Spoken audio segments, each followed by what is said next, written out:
All right, let's go to CBS News Chief White House correspondent Nancy Cordes joins us from West Palm Beach, Florida, with more on this presidential pardon. What are we hearing from the president-elect and his allies about this decision? Well, President-elect Trump, Liz, responded rather quickly last night. He said, okay, but what about pardoning the January 6th defendants? This is something that Trump has long said he would like to do, pardon some or all of the hundreds of individuals who have been, in some cases, tried, in some cases just charged with scaling the walls of the Capitol on January 6, 2021. No connection necessarily between Hunter Biden and the January 6 defendants. They were charged with very different crimes. The only similarity is that Hunter Biden is someone who Joe Biden cares a lot about and wanted to pardon, and the January 6 defendants also hold a very special place in Trump's heart, and he has talked about them a lot on the campaign trail. Those around him, however, have been more critical. In fact, Donald Trump's own son, Donald Trump Jr., said we always knew that Biden was going to do this, no matter how many times he said he wasn't. It was only a question of when it would be politically advantageous to him and not have an impact on the election. And of course, the election has now come and gone, and Donald Trump has won. And so the Trump team is making the case that this is all about timing for Joe Biden, and that contrary to what he has insisted, that this is something that he always planned to do, despite all of his denials. Interesting that they would be so critical, Nancy, considering the president-elect not immune to pardons here. He granted Charles Kushner, his son-in-law's father, during his first term in office. He pardoned him. He also tapped Kushner, by the way, to serve as his ambassador to France in his second term. Can you walk us through the precedent here to pardon family members? And Trump, by the way, also not alone. The other presidents have pardoned family members. Right.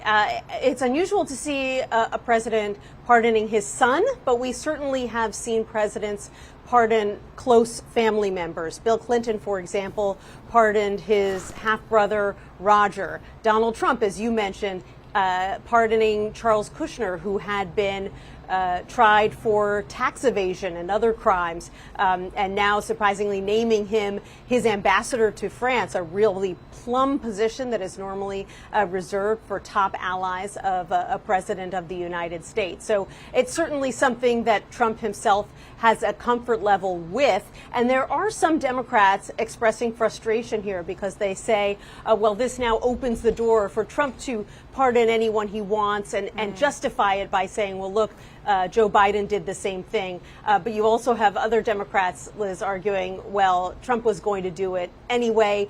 He would find some kind of justification for pardoning January 6 defendants, even defendants who were charged with violent crimes. And so it really doesn't matter whether Joe Biden took this step or not.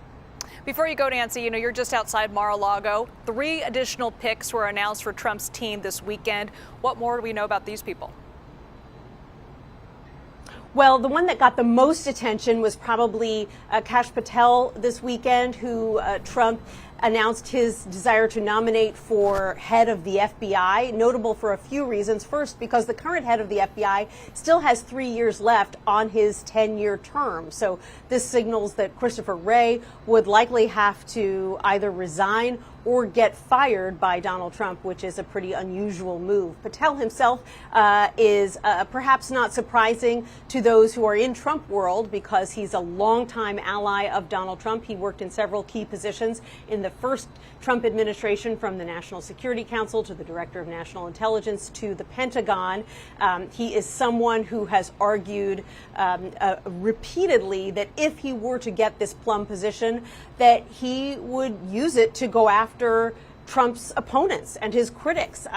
He has talked about using the position to go after politicians and members of the media who he sees as not loyal to Donald Trump. He has also said that he would use the position to close the FBI on day one and root out what he calls the deep state and replace those people with Trump loyalists. So it's something of a controversial pick, although there are a number of Republicans saying already that this is the president's prerogative and that they support him if if he's going to name someone like Kash Patel to the position. So we'll see what happens in the confirmation hearings. They should be very interesting. Interesting is an understatement. All right, Nancy Cordes from West Palm Beach. Thanks so much, Nancy.